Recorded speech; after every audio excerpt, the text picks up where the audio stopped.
بسم الله الرحمن الرحيم الحمد لله رب العالمين الحمد لله الذي هدانا لهذا وما كنا لنهتدي لولا أن هدانا الله أشهد أن لا إله إلا الله وحده لا شريك له وأشهد أن محمدا عبده ورسوله اللهم صل على محمد وعلى آل محمد كما صليت على إبراهيم وعلى آل إبراهيم إنك حميد مجيد اللهم بارك على محمد وعلى آل محمد كما باركت على إبراهيم وعلى آل إبراهيم إنك حميد مجيد ورضى اللهم عن الخلفاء الراشدين والصحابة أجمعين ومن تبعهم بإحسان إلى يوم الدين أما بعد والسلام عليكم ورحمة الله وبركاته. Mes sœurs, mes frères, la grande famille, les louanges, les remerciements, les éloges ne ciel qu'au vivant qui ne meurt pas, le premier qui n'a pas de début, le dernier qui n'a pas de fin. L'apparent, le dominant sur toute chose, le subtil, le bien informé, nous le louons, nous revenons vers lui repentant. Nous demandons protection contre les conséquences de nos péchés et lui seul en sait le nombre. Et les tendances de l'âme, l'âme certainement ordonne le mal, hormis celle à qui Allah fait miséricorde. Celui qui Allah guide, après personne d'autre ne saurait l'égarer, malgré les arguments, malgré la volonté, malgré Shaitan et les satans humains et djinns. Et celui qui Allah égare, personne ne peut lui montrer le droit chemin, malgré les prétentions des prétentieux. J'atteste donc qu'il est le seul digne d'adoration, j'atteste la véracité, de l'exemplarité de la prophétie de Mohammed ibn Abdillah, qu'Allah bénisse le meilleur des hommes, ses frères prophètes, sa famille, ses compagnons, tous ceux qui les auront suivis dans le droit chemin, et nous fasse l'honneur d'en faire partie. Ensuite donc bienvenue dans ce live, votre live préféré du lundi, l'islam au quotidien, avec les questions donc qui viennent de partout. Et aujourd'hui, justement, comme Karim me le disait tout à l'heure, qu'Allah le récompense soit le meilleur, beaucoup de questions écrites en particulier, sans compter celles donc qu'on avait déjà. Et sur les questions écrites, chaque question peut représenter des pages. Et il y en a peut-être pas lu encore 70 de ces derniers jours. Donc, alhamdulillah, merci pour votre confiance. Cela nous aide, alhamdulillah, à avancer et qu'Allah subhanahu wa ta'ala nous fasse miséricorde et que nous ne parlons que des choses que nous connaissons et également qu'il nous protège contre les conséquences de nos péchés et les tendances de l'âme, puisque nous sommes certainement plus exposés que ne le sont ceux qui sont dans leur siège, et qu'Allah nous fasse miséricorde, qu'il nous assiste dans son adoration.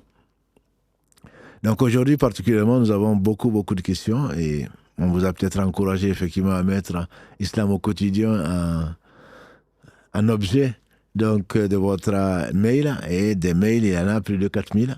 Donc rien que sur le site de la mosquée. Je ne vous parle pas des autres voies de communication, et notamment mon mail personnel. Et donc, alhamdulillah, vous nous pardonnerez, Inch'Allah, pour n'avoir pas peut-être lu ou vu votre message, mais si Allah le veut, si vous êtes patient, il se peut que Allah nous donne l'occasion, ou vous donne l'occasion, d'avoir des réponses à vos questions, Inch'Allah. Donc aujourd'hui, on ne va pas prendre d'appel. On va essayer de répondre par souci d'équité, puisque les messages qui sont écrits sont beaucoup plus nombreux et certains datent de quelques semaines. Donc par souci d'équité, on va essayer de rétablir un peu donc cette équité en essayant de répondre aux questions qui nous ont été facilitées, en tout cas les questions qui nous ont été envoyées et exposées donc à notre vue. On va commencer par les questions du dogme, de la croyance, notamment par cette question qui nous vient du Sénégal. Le frère, après salam alaikum, il nous dit: je me permets de vous écrire vis-à-vis d'une situation qui me préoccupe donc depuis maintenant des années. Qu'Allah te facilite. Je suis un étudiant inscrit depuis environ 7 ans dans un internat d'origine turque situé au Sénégal, affilié à la voie spirituelle fondée par Suleiman Hilmi Tunahan, que je ne connais pas. Cet internat fait partie d'un réseau présent dans plusieurs pays, qui a pour but d'éduquer les jeunes, d'enseigner la religion islamique, ainsi que des matières classiques comme celle du français, système français plutôt, et je ne vais pas trop rentrer dans le détail, étant donné que j'ai beaucoup à dire, effectivement, comme vous allez l'entendre, il a beaucoup à dire. Au cours de mon parcours, c'est ce qui nous intéresse, dans cet internat, dit-il, on m'a transmis un dhikr, donc un rappel particulier se faisant appeler Rabouta. Rabouta qui se pratique dans une posture spécifique, assis sur les pieds, avec la tête légèrement baissée, position du tashahhud, tourné vers le cœur, les yeux fermés. Les yeux fermés. Ce dhikr est censé, selon eux, permettre de recevoir la lumière d'Allah. Une lumière que l'on dit trop forte pour un être humain ordinaire. Pour cela, il faut, selon eux encore, passer par une succession spirituelle. D'abord par Suleiman Hilmi Tunahan, qui ensuite par le prophète Mohammed sallallahu alayhi wa sallam, pour enfin atteindre Allah. On m'a demandé de penser à ce savant pendant le dhikr. Ce qui m'a posé un problème au début, mais étant un peu naïf et très peu instruit à l'époque, j'ai juste obéi. On devait faire ce dhikr chaque matin, après ou avant la prière du Fajr.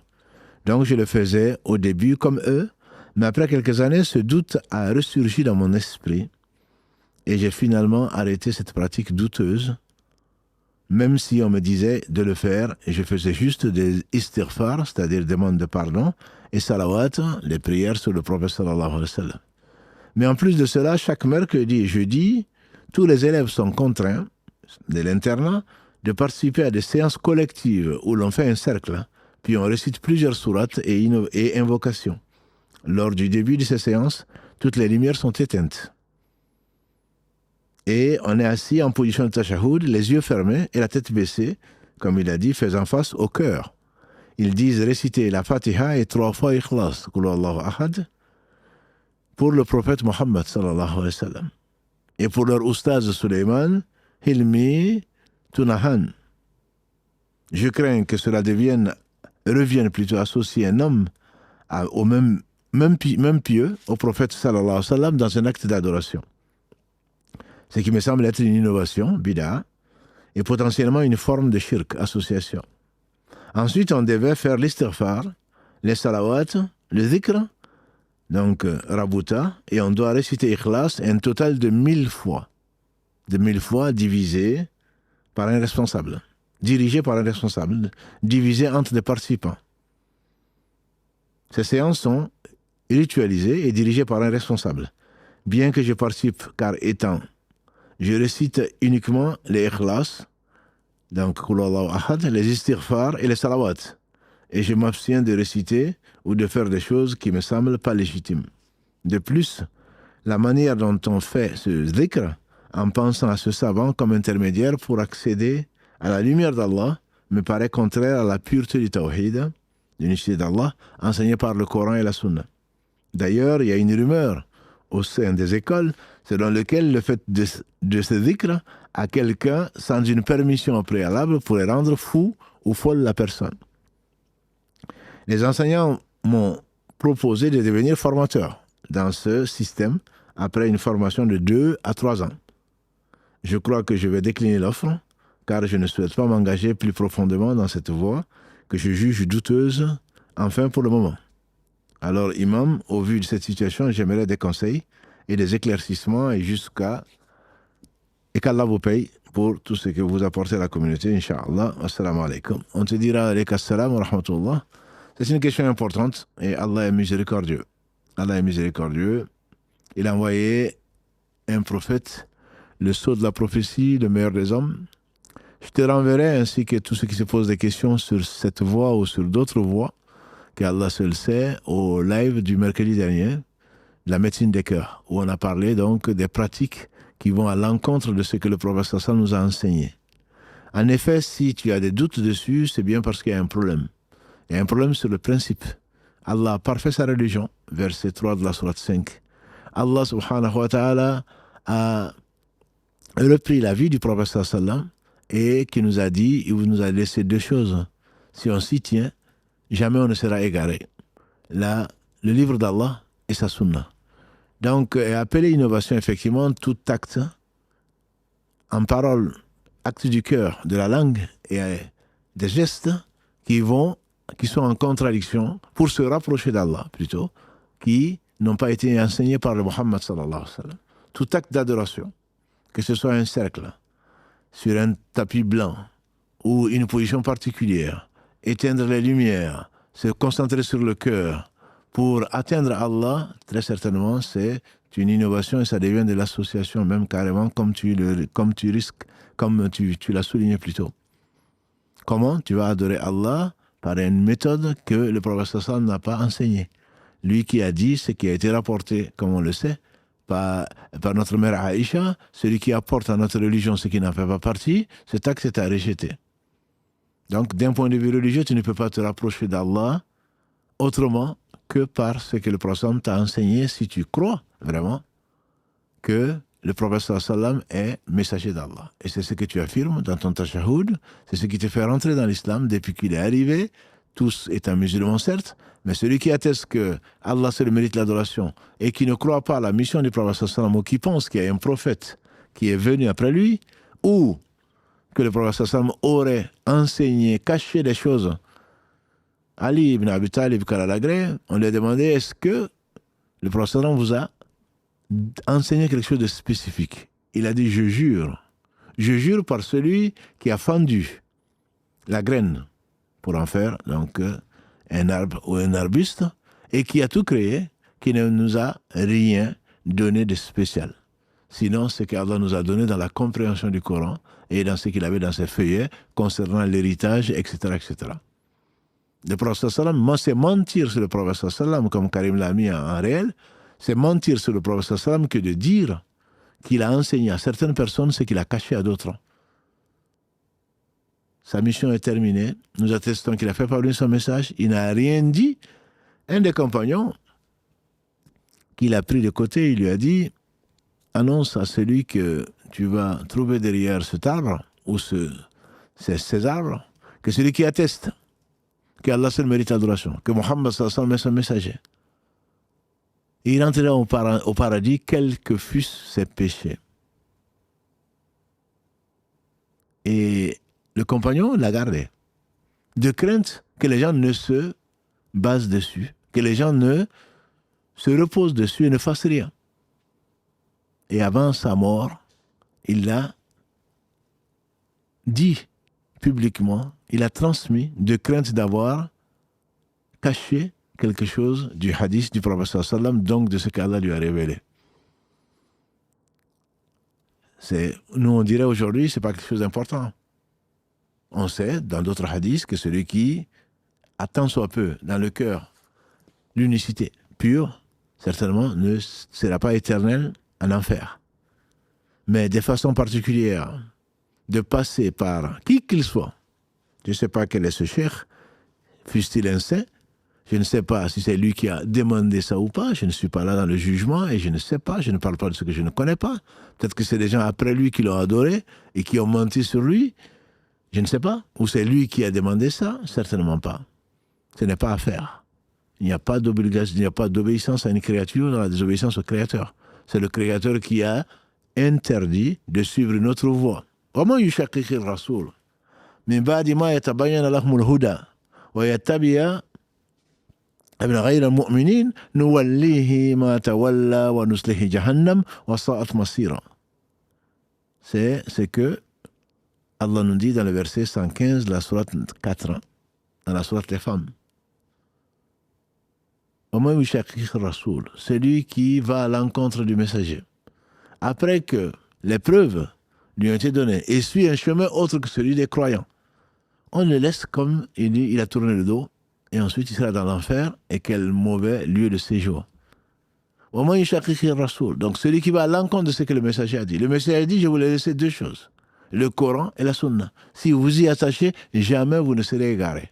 Quand tu vas prendre une voie, quelle qu'elle soit, quelle que soit l'intention, la bonne intention ne suffit pas. Certainement, les actes valent par l'intention qui les anime. Mais la bonne intention ne suffit pas. Tu as bien raison, mon frère, de te méfier et de ne pas suivre une autre voie qui, comme Allah le dit subhanahu wa ta'ala dans le verset 153 de la sourate 6, وَأَنَّ هَذَا صِرَاطِي مُسْتَقِيمًا فَاتَّبِعُوهُ وَلَا تَتَّبِعُوا السُّبُلَ فَتَفَرَّقَ بِكُمْ عَنْ سَبِيلِهِ.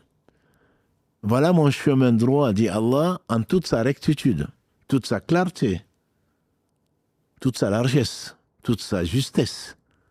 Suivez-le chemin d'Allah, Sirat al-Mustaqim. Et ne suivez pas les sentiers qui vous détourneront de son chemin. Et le prophète sallallahu alayhi wa sallam, d'après Ibn Mas'ud, il a tiré un jour un trait. Il dit voilà le chemin d'Allah droit. Et il a tiré de part et d'autre des traits. Il dit ça, ce sont des sentiers. Sur chaque sentier, ou au bord de chaque sentier, il y a un Satan qui appelle à cela. Parce que si on te conseille des pratiques qui n'ont pas été légiférées, soit le prophète sallallahu alayhi wa sallam s'est trompé, soit il a oublié, soit alors tu es plus savant que le prophète sallallahu alayhi wa sallam, soit alors tu es plus pieux que lui pour faire des choses pour arriver à Allah subhanahu wa ta'ala. Notamment passer par qui? Passer par des morts pour apprendre. Non. Te concentrer sur un cheikh, quel qu'il soit. Alors tu as fait de l'association. Tu passes par quelqu'un pour atteindre Allah. Certainement pas. Allah a voulu qu'on passe par l'invocation, par la prière, par les actes d'adoration pour arriver à lui, comme ceci a été clairement exposé par les savants, notamment dans le premier chapitre de Riyad Salihin, les jardins des vertus de l'imam al-Nawawi, le premier chapitre qui s'appelle Al-Ikhlas, qui est donc la pureté. Ces trois qui étaient dans une grotte et que finalement, Allah les a éprouvés, un orage a été déclenché, ils sont rentrés dans la grotte. Et chacun devait demander à Allah au travers de quoi? Pas de son père, pas d'un prophète, pas de qui que ce soit, au travers d'un des actes. D'un des actes que ils ont fait que pour Allah. Ça, c'est permis. Que tu demandes à Allah par un des actes que tu penses avoir fait que pour Allah, et Allah seul sait pour qui tu l'as fait, ça c'est permis. Il est permis également. Allah dit وَلِلَّهِ الْأَسْمَاءُ الْحُسْنَى فَادْعُوهُ بِهَا. À Allah appartient, verset 180 de la sourate Araf 7. À Allah les plus beaux noms. Invoquer Allah au travers de ça. Par les noms et attributs d'Allah subhanahu wa ta'ala, c'est ce qui a été. Appelle Allah, Ya Rahman, Ya Al-Malik, Ya Arhamur Rahimin, Ya Ghaffar, Ya Ghafour. Appelle Allah comme tu veux. Mais même le fait d'appeler Allah, on a maintenant des pharmacies. Quand tu appelles Ar-Rahman 17 fois ou 23 fois, tu vas avoir ceci. De ceci du paradis? Non, de ce bas monde. Prends 3 comprimés par jour et tu vas être riche. Pas machin, tu vas avoir une femme pieuse. Quand tu vas faire ça, tu vas avoir un travail. Tout ceci, c'est du charlatanisme. Il n'y a aucune preuve de cela. Bien que l'invocation d'Allah soit une méthode pour se rapprocher d'Allah, c'est lui qui le dit. Verset 180 de la sourate 7. وَلِلَّهِ الْأَسْمَاءُ الْحُسْنَى. À Allah appartient les plus beaux noms. Pas de bien. Appelez Allah par cela. Mais le fait de dire quelques noms particuliers que tu vas invoquer Allah pour obtenir une chose de ce bas monde, très certainement, ce sont des charlatans. Il n'y a pas de preuve de cela. Ah non, c'est la pratique, c'est un tel qui l'a dit. C'est pas parce qu'un tel l'a dit que c'est vrai. Allah a dit, le messager a dit, c'est ça la science. Un tel a dit ne peut être qu'un argument, et encore, l'argument peut être valable ou invalide. Il peut être vrai comme il peut être faux. De tout le monde, on prend et on laisse, sauf de Muhammad sallallahu alayhi wa sallam. La religion est complète. On remercie Allah subhanahu wa ta'ala. Et ensuite, il ne nous a pas demandé autre chose que de suivre. Je parle bien en matière de religion. Je ne parle pas de la compréhension, de la recherche, de la science. Je parle en matière d'adoration, il n'y a pas d'autre voie. Toute autre voie ne peut être que sentier. On appelle ça voie peut-être, comme tu l'as appelé, tariqa, mais ce sont des sentiers, ce sont des subul qui vont certainement conduire à une impasse. Et qui, comme conséquence, ce sera la déception. Passer par quelqu'un pour atteindre Allah, certainement ceci n'est pas permis. Ça, c'est d'autres qui l'ont fait. Et Allah a envoyé le messager, sallallahu alayhi wa sallam, pour nous dire qu'il n'est qu'un homme. Il a envoyé le messager, sallallahu alayhi wa sallam, pour nous dire qu'on atteint Allah directement. Prends le verset 185 de la sourate al-Baqarah, au travers des versets sur le Ramadan. Allah dit, Shahra Ramadan alladhi unzila fihi al-Qur'an. Allah dit, c'est pendant le mois de Ramadan que le Coran a été révélé comme guidé. Et ensuite, dans le verset qui suit, وَإِذَا سَأَلَكَ عِبَادِي أَنِّي فَإِنِّي قَرِيبٌ Quand mes serviteurs vont te demander, dans le verset 186 de la Sourate Al-Baqarah, quand mes serviteurs vont te demander qu'est-ce qu'il en est de moi? Anni, où? Allah ne dit même pas pour ça, dis-leur. Allah dit, inni qarib, ujibu da'wati da'i idha da'an. Je suis proche d'eux par ma science, proche d'eux par ma miséricorde, et je réponds à l'invocation de quand on m'invoque. Et ça, c'est Allah qui le révèle.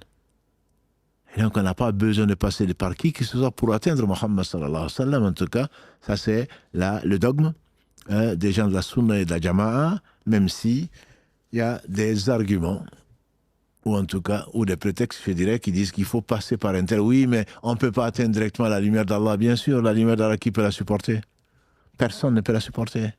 Mais Allah a voulu, subhanahu wa ta'ala, laisser une lumière, comme il dit dans le Coran, une lumière dans la Torah, une lumière dans l'Évangile, qui est une guidée que Allah aime et par laquelle il fait miséricorde pour nous guider vers ce que lui, il aime. Il faut passer maintenant par quelqu'un, se concentrer sur lui demander ou pas, ensuite passer par le prophète sallam, lui, mort, le prophète sallam mort, tu passes par celui-là pour atteindre le prophète sallam. Déjà, comment tu peux accepter, l'esprit peut accepter ça? Un mort, tu passes par un mort pour atteindre un autre mort, qui lui va atteindre un vivant, qui est Allah subhanahu wa ta'ala. Non, c'est pas raisonnable, mes frères, c'est pas raisonnable, mes sœurs. Ceci est quelque chose d'interdit, c'est que tu crains, mon frère, qu'Allah te préserve de l'association, qu'Allah te préserve d'innovation, parce que le prophète a dit « Kullu bid'atin dalala » dans une version « Wa kullu dalalatin finnar » Irbad ibn plus le hadith de Jabir ibn Abdullah. Le prophète a dit « Toute innovation, on dit en matière de religion, est également, tout également, dans des versions du hadith, tout également, conduit au feu, le fait, non seulement de le faire, tu ne le fais pas, alhamdulillah, tant mieux, mais si en plus c'est toi-même qui vas enseigner ça, tu auras leur péché, puis le péché de tous les gens à qui tu vas enseigner ça, et le péché des gens à qui tes élèves vont enseigner, ainsi de suite, tu vas mourir, tes péchés ne vont pas mourir, parce que ça va continuer, puisque tu es la source. Celui qui fait une sunna hasana, celui qui fait une bonne sunna dans cette... il profitera, qui enseigne du bien, disent les savants, il profitera de la récompense de tous les gens qui vont suivre cette voie-là, qui est forcément en accord avec la sunna du prophète sallam. Il n'y a pas de bonne bid'a, il n'y en a pas. Donc celui qui fait revivre une bonne pratique, et Allah nous a tout enseigné, quelle bonne pratique va-t-il nous enseigner que le prophète sallam, qui plairait à Allah, que le prophète sallam ne nous a pas enseigné? Donc celui qui enseigne une bonne pratique, tu enseignes les ablutions, tu enseignes l'invocation d'Allah, tu enseignes la confiance à Allah, tu enseignes le remerciement d'Allah, tu enseignes la reconnaissance vis-à-vis d'Allah, tu enseignes le bien pour le pauvre, l'orphelin. Le meilleur d'entre nous, c'est celui qui est le meilleur vis-à-vis de ses créatures, qui est au service plutôt de ses créatures. Celui qui fait revivre cela, très certainement, il aura la récompense, plus la récompense de tous ceux qui l'auront imité dans ça, mais pas celui qui invente. Celui qui invente, ferme les yeux, éteint la lumière, où tu vas? Où tu vas? Tu travailles avec Shaitan, wala'udhu. S'il n'y a que les alliés de Shaitan qui font des choses comme ça. Donc, qu'Allah te préserve, mon frère, qu'Allah préserve toutes les personnes qui recherchent la vérité, ne joue pas avec le feu. C'est vraiment le cas de le dire. Je te conseille, ne joue pas avec le feu. On pourrait en parler des heures et des heures encore. Je te renvoie, entre autres, ou celui qui veut approfondir cette question. Donc, au replay du mercredi dernier, sur ce sujet en général. Une autre question qui n'est pas très très loin. Ordonner le bien et s'occuper de ses affaires en islam ou tracer la limite? Voilà la question qui a été posée. Assalamu alaikum wa rahmatullahi wa barakatuh. Wa alaikum assalam wa rahmatullahi wa barakatuh. J'espère que vous allez bien, alhamdulillah. Qu'Allah vous récompense. Amin pour vos efforts.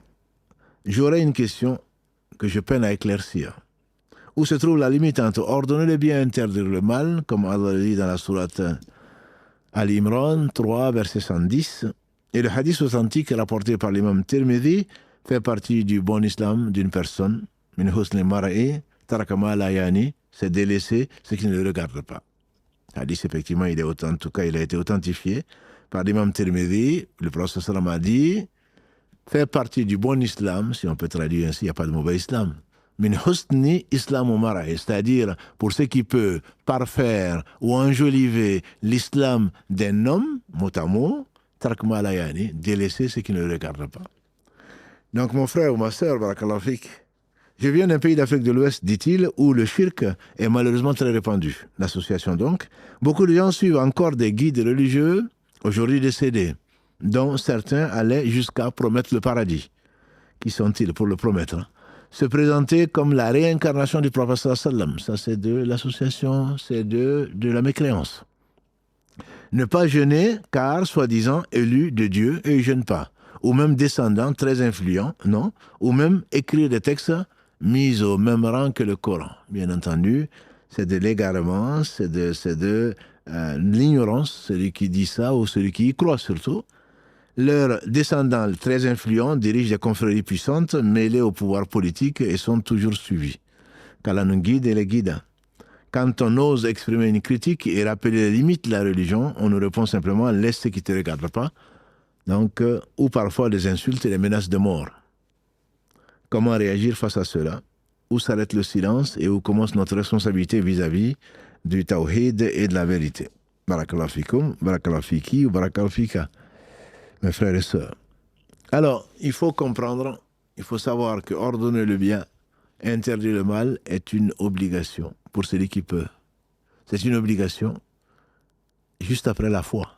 Allah dit dans le verset 110 que tu as cité, mon frère ou ma sœur, verset 110 de la Surah 3, Kuntum khayra ummatin ukhriyat linas, ta'muruna bil ma'ruf, tanhawna anil munkar, wa tu'minuna billah.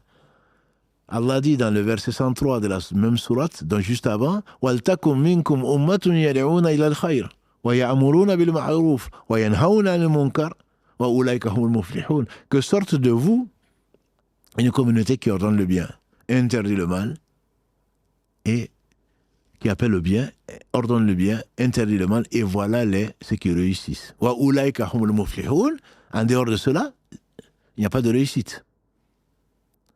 Allah dit subhanahu wa ta'ala dans la sourate Tawbah 9, verset 71, Wal mu'minuna wal mu'minat ba'duhum awliya'u ba'd, ya'muruna bil ma'ruf, yanhawna al munkar, wa yuqimuna as-salah, wa yutuna zakah, wa yuti'una Allah wa rasulah. Les croyants et les croyantes sont les alliés les uns des autres. Ils ordonnent le bien, interdisent le mal, font la prière, s'acquittent de la zakat et obéissent à Allah et à son messager. Voilà ce qu'Allah, à qui il fera miséricorde. Allah subhanahu wa ta'ala a caractérisé les hypocrites par l'inverse. Dans la même sourate, un peu plus loin, un peu plus haut plutôt, dans le verset 63 de la sourate 9, Allah dit والمؤمن المنافقون والمنافقات بعضهم من بعض. Il n'a pas dit awliya. بعضهم من بعض. Les hypocrites, hommes et femmes, sont les uns les autres. Ils ordonnent le mal, le blâmable, ils interdisent le bien, c'est-à-dire ce qu'Allah subhanahu wa ta'ala a défini comme tel. Et comme le hadith, le prophète sallam, d'après Abu Saïd al-Khudri, qu'Allah l'agrée, dans le hadith rapporté par l'imam Muslim, il dit Man yara minkum munkaran falyughayyiru biyadihi. Celui qui voit un fait blâmable, qu'il change de sa main. Fa in lam yastati', s'il ne peut pas, fabi lisani, qu'il utilise la langue pour interdire le blâmable. Fa in lam yastati'. Et s'il ne peut ni l'un ni l'autre, alors que au moins il interdise par son cœur, c'est-à-dire que son cœur bouge, n'aime pas ce qui se fait. Et bien d'autres hadiths et bien d'autres versets, c'est une obligation. Allah a maudit les gens qui ont désobéi aux prophètes, notamment Daoud et Jésus, alayhi wa salam. Allah dit subhanahu wa ta'ala لئن الذين كفروا من بني إسرائيل على لسان داود وعيسى بن مريم ذلك بما عصوا وكانوا يعتدون كانوا لا يتناهون عن منكر فعلوه لبئس ما كانوا يفعلون. Allah dit les gens qui ont désobéi ou qui ont mécru parmi les fils d'Israël ont été maudits par la bouche de Daoud, alayhi salam, et de Isa, le fils de Marie, Jésus, fils de Marie. Pourquoi? Parce qu'ils ont désobéi. Ils ont désobéi. Kanu, Allah le décrit pourquoi ils ont été maudits par les prophètes. Kanu la yatanahawna an munkarin fa'alu. Ils ne n'interdisaient pas le mal qu'ils faisaient. La bisama kanu yaf'alun, que les mauvaises ce qu'ils faisaient. Et donc c'est l'assise même de la société.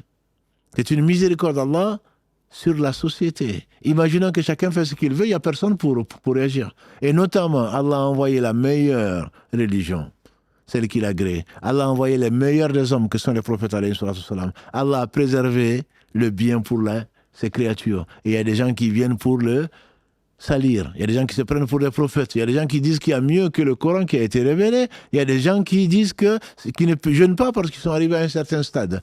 Je vous rappelle qu'Abdul Qadir, ça s'est dit en tout cas, ce n'est qu'un argument, ce n'est pas une preuve.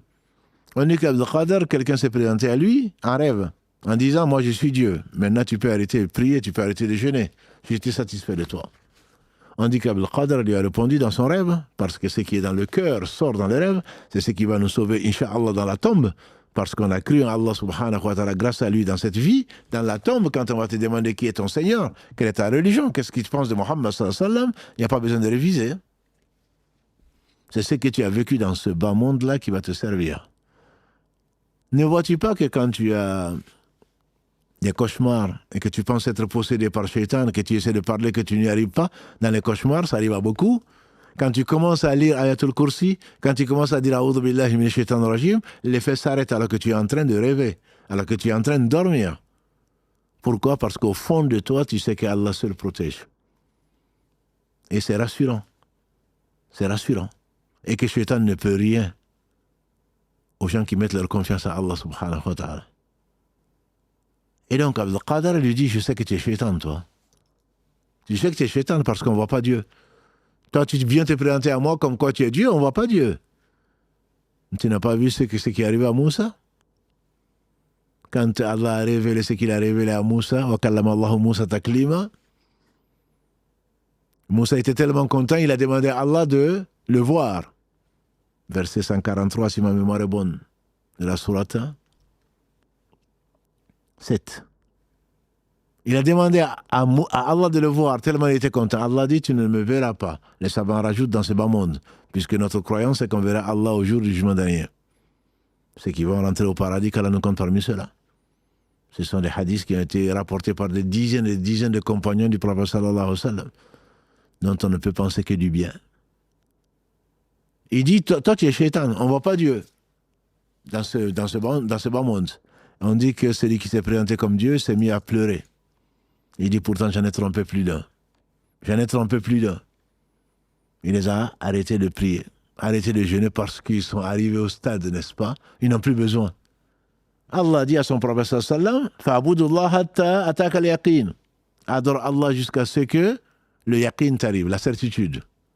Ah, certains ont compris la certitude, c'est quoi? Jusqu'à ce que tu n'aies plus de doute sur Dieu. Non.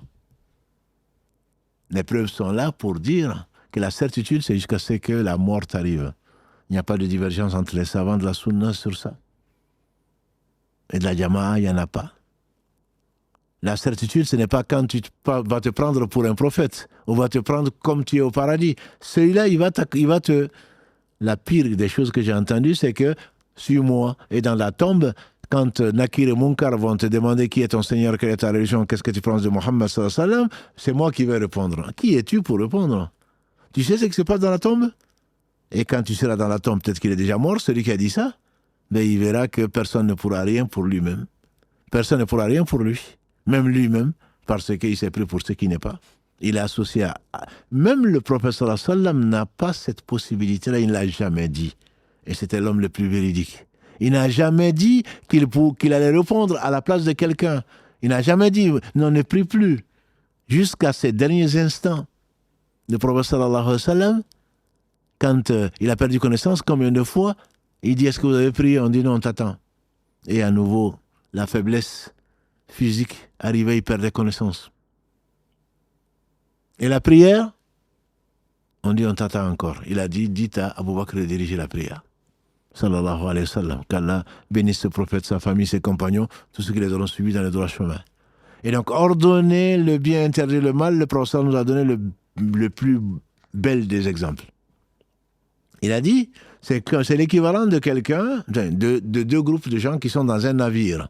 Certains sont sur le pont.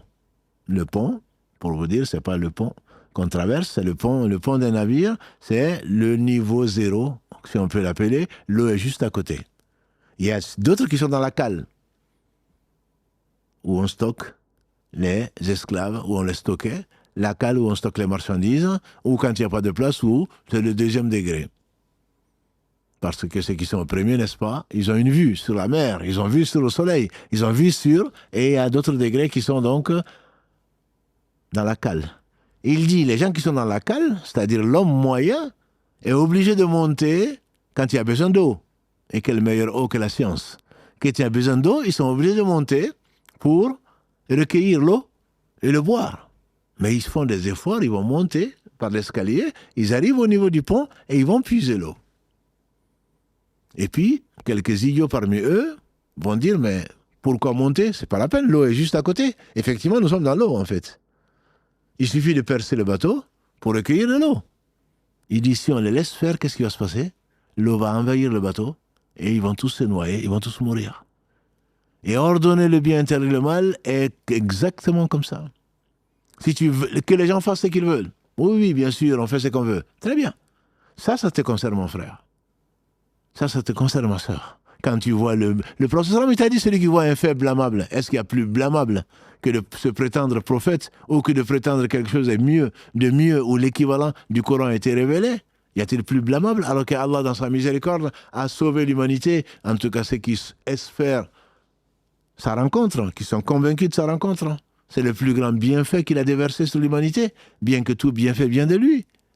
Est-ce qu'il y a plus blâmable que le fait de penser qu'on peut être un prophète ou qu'il y a un prophète après Mohammed sallallahu alayhi wa sallam, etc. Si tu peux le faire par ta main, tu le changes, ça te concerne, puisqu'Allah a maudit les gens qui ont abandonné ça. Il les a maudits par la bouche des prophètes Daoud et Isa ben Maryam alayhi salam.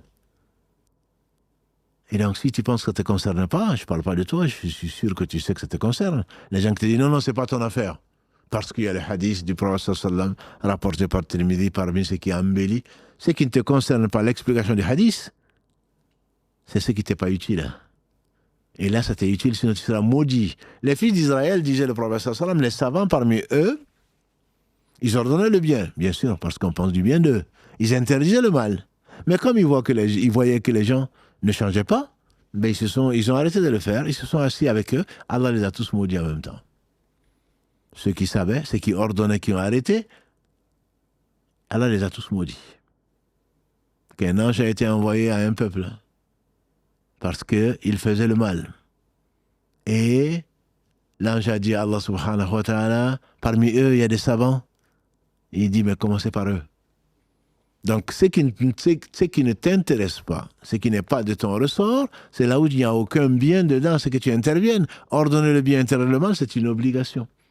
C'est une obligation, soit par la main, parce que tu es une autorité, le peuple t'a confié une autorité, ou tu as une autorité dans ta famille, etc. Tu arrêtes le mal quand tu le vois. Ou alors au moins par la langue, ça c'est les savants entre autres. Mais il faut connaître ce que c'est que le mal. Il faut le dire de la meilleure des façons aussi.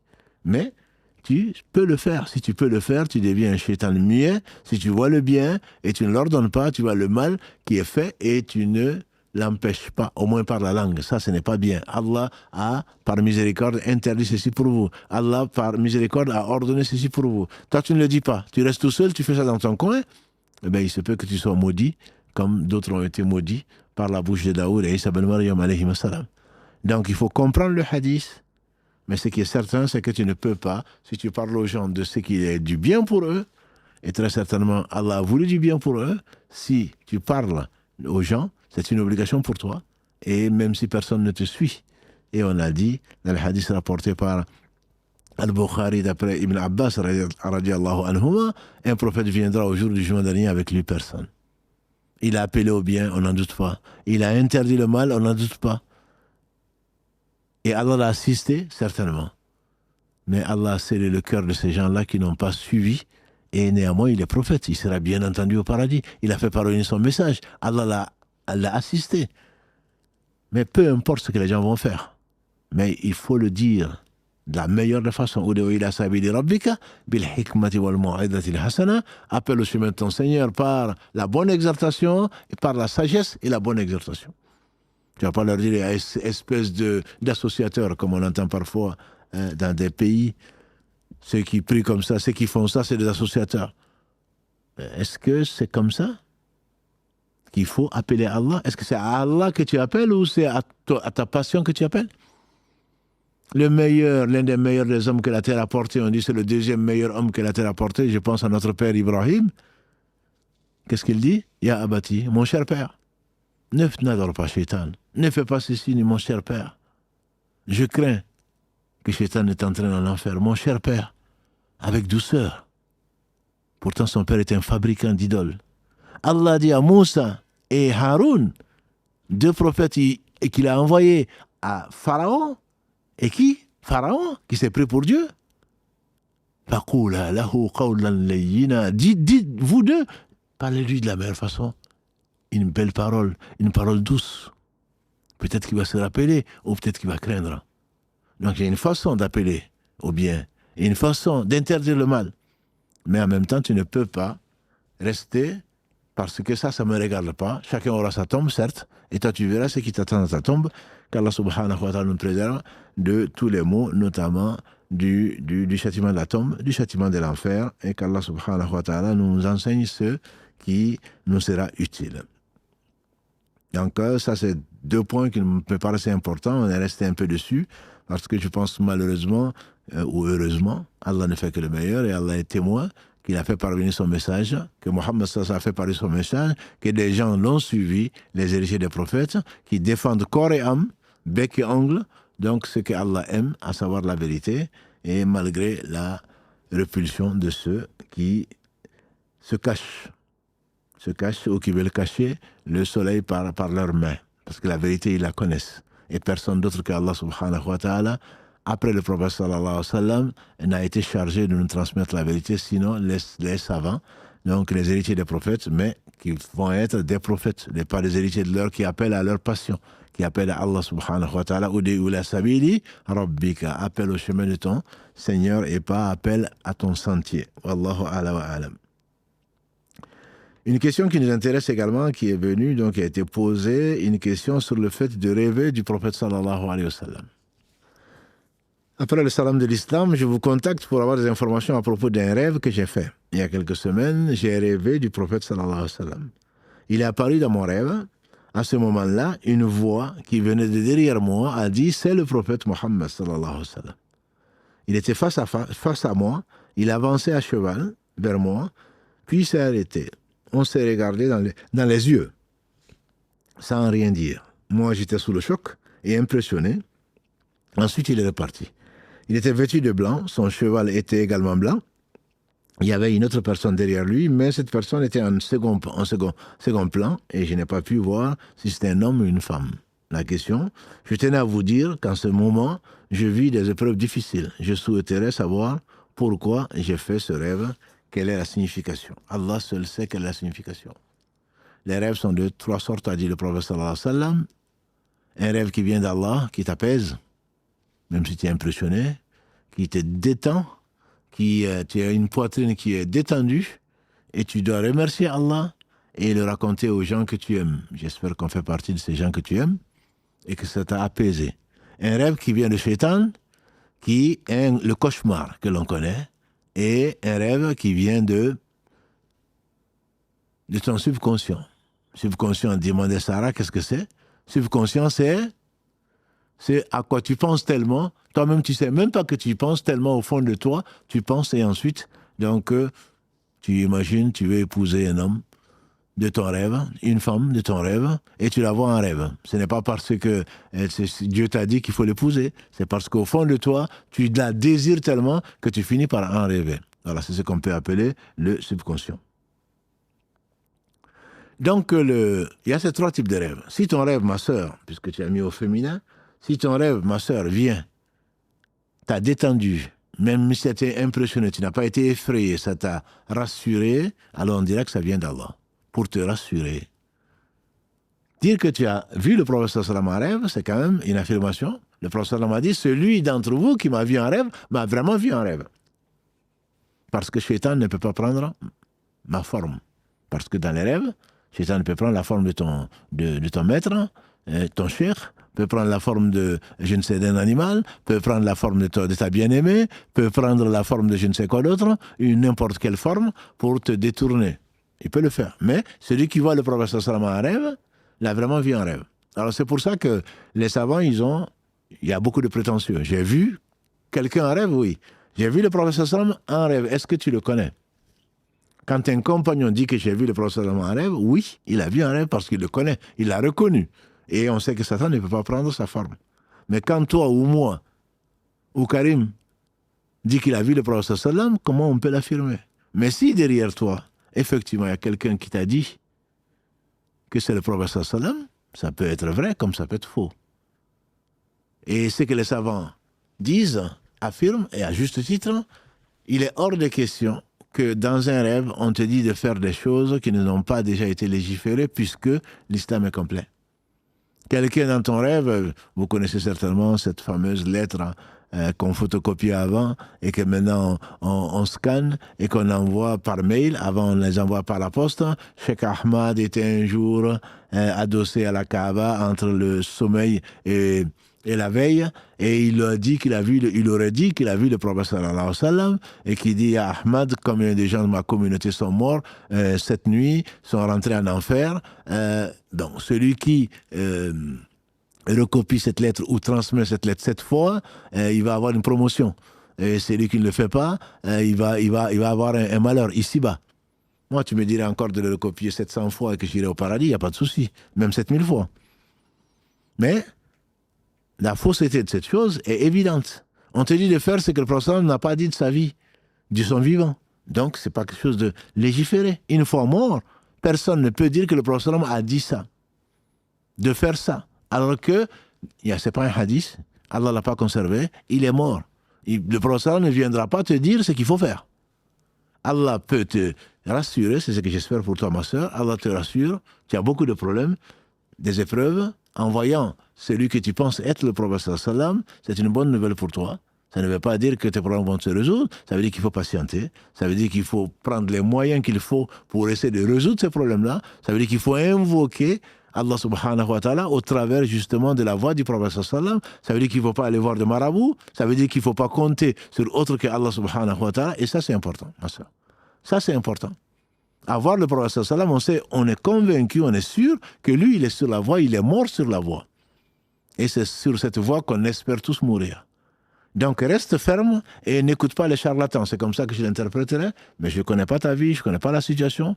De ce qu'on va te proposer, Allah te rassure et te prévient peut-être qu'on va te proposer un raqi, d'aller faire le nom de ta mère, le nom de je ne sais quoi d'autre, et si tu fais ça, le problème va être résolu. Non, c'est Allah seul qui résout les problèmes. Il est le seul à le résoudre. Pour moi, c'est plutôt rassurant.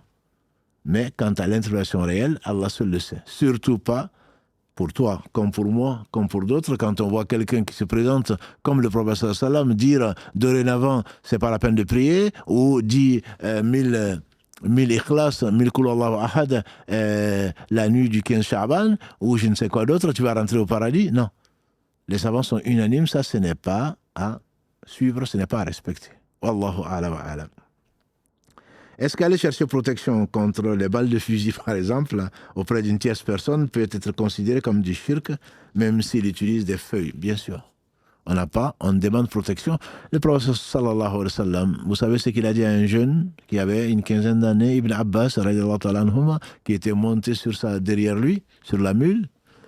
Il a dit, jeune homme, je vais t'enseigner des choses. Observe le commandement d'Allah, il va te protéger. Observe le commandement d'Allah et tu le trouveras devant toi. Quand tu demandes, demande à Allah. Quand tu demandes protection, demande protection à Allah. Depuis quand? Bon, c'est pas la peine d'aller donner 100 000 francs CFA ou tu vas à la guerre ou tu vas quelque part, prends un pare-balles. plutôt que d'aller demander un gris-gris qu'on te mette, ou une achiji, ou une eau bénie, entre guillemets, dans laquelle le marabout aurait récité, qui va te protéger contre les fusils. Non. Bien sûr que tu es associé à Allah. Non seulement c'est un arnaqueur, et tu as cru que autre que Allah pouvait protéger. Le pare-balles, bien sûr, c'est démontré que c'est une protection. Mais depuis quand une eau dans laquelle le marabout aurait craché va te protéger contre quoi que ce soit? Et encore moins contre le fusil. Non, certainement pas. Ça, ce n'est pas à faire. Ça, c'est dans notre dogme. Allah seul, quand tu demandes protection, demande-le aux vivants qui ne meurent pas, subhanahu wa ta'ala, béni est-il. Une question par rapport à la mère, par rapport au mari, par rapport au paradis.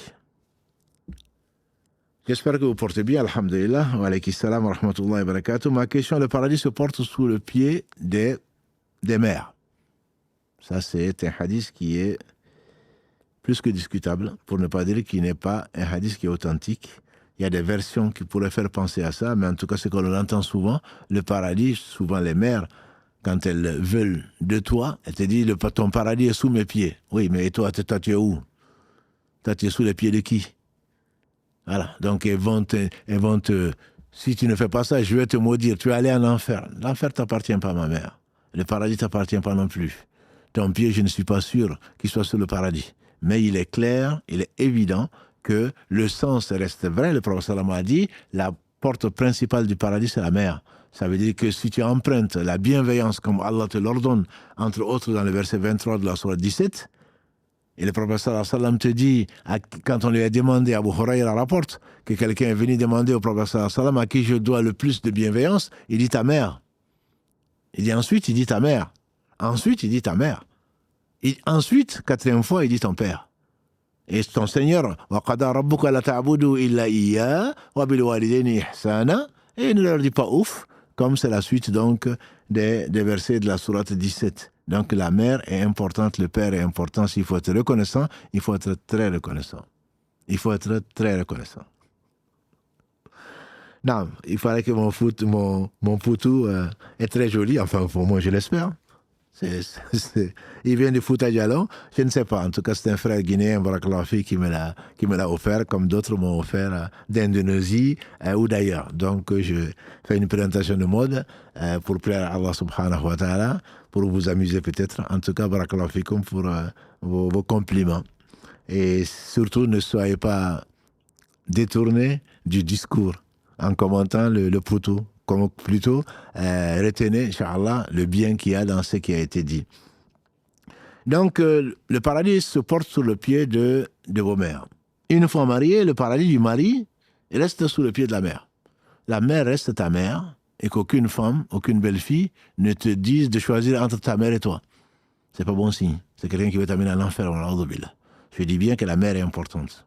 Si un être important, vivant, ou même après sa mort, après le prophète sallallahu alayhi wa sallam, c'est bien la mère. Ensuite le père. Priez pour eux, ce qui est demandé. Mais ça veut dire que Allah t'offre, quand ta mère meurt, c'est une porte du paradis qui se ferme. Ça veut dire qu'Allah t'a donné l'occasion de rentrer au paradis au travers de l'obéissance à ta mère et à ton père dans tout ce qui ne désobéit pas à Allah. C'est ce que ça veut dire. Ça ne veut pas dire que tout ce que ta mère te dit, il faut le faire. Comme on entend parfois, utiliser de la sorcellerie ou utiliser de l'eau, je ne sais pas de quel marabout, pour le mettre chez ton mari pour qu'il t'aime ou pour réussir, pour autre chose. Non, ça c'est interdit. Même si ça vient de ton père, même si ça vient de ta mère. Je ne te dis pas de dire non, ça c'est tu fais du shirk, maman. Non. Tu lui expliques que ce sont des choses qui ne sont pas légiférées. Et si elle insiste, ben, tu le mets sous l'arbre. Alhamdulillah, tu ne lui dis pas qu'elle est folle, tu ne lui dis pas qu'elle est mushrika, mais tu lui expliques, tu pries pour elle, pour qu'Allah la guide, subhanahu wa ta'ala. Donc, la sœur demande, en va-t-il de même pour la femme?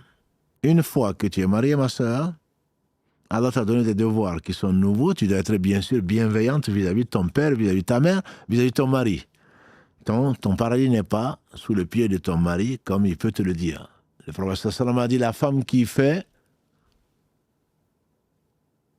c'est 5 prières. Je dis bien, c'est 5 prières, c'est pas moi qui le dis.